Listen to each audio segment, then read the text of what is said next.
So everybody knows about Moses, but almost nobody knows about this man named Korah. I'll tell you about it in a moment, but first, in 1 Samuel chapter 8, verse 7, God sent a warning through the prophet Samuel that I think is still relevant even today. Now, this is when Israel wanted to be just like the other nations, and they asked Samuel for a king. Now, I gotta remind you that Samuel was not just their spiritual leader. He served as a national leader, just like a king as well. So it must have been awkward when the people say, we want a king.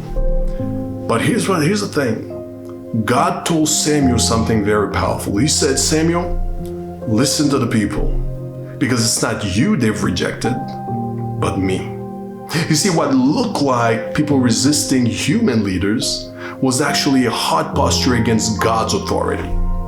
You see, one thing we got to remember is that rebellion is not always blatant, it's not always obvious, but sometimes it shows up as preference. It shows up as frustration, and sometimes even as something that feels justified.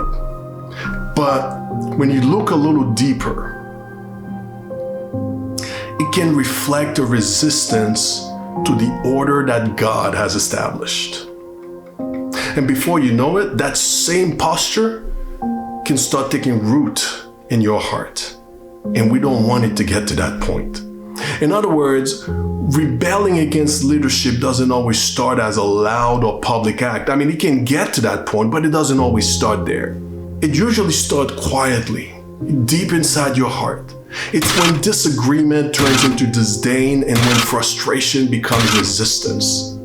And by that point, it's not even about how good or bad the leader is anymore. It's about the kind of damage that rebellion is doing in your heart. Now back to Korah. Look what it says in Numbers chapter 16. This is when the Bible says Korah rose up against Moses. You see, on the surface, it didn't seem all that bad. He had what many would call some valid questions. He's like, why do you get to lead, Moses? Everybody around here is holy. Why do you have to set yourself above everybody else? Right? On the surface, it seemed reasonable, but underneath of it all, it was pride that was challenging God's order. And what happened after that was anything but progress. It was absolute collapse. That actually earned Korah a record.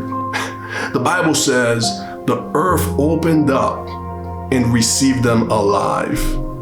That's the first person in the Bible that ever got buried alive. You see, rebellion has a way of blinding us.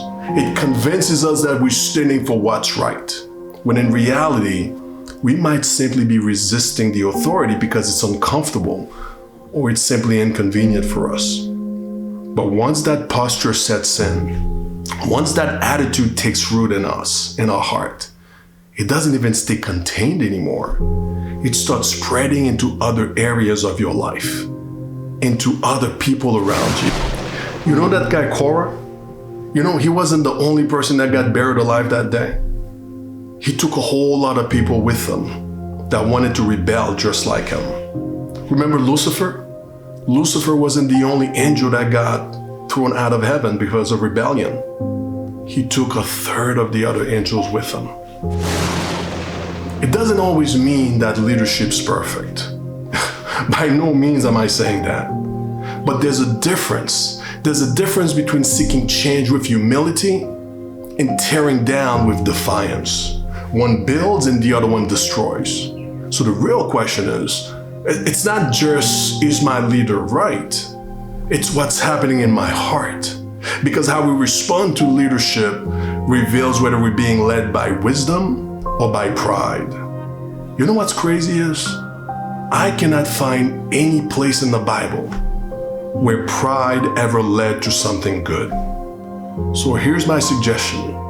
Let us be led by wisdom, and let there be no rebellion found in us.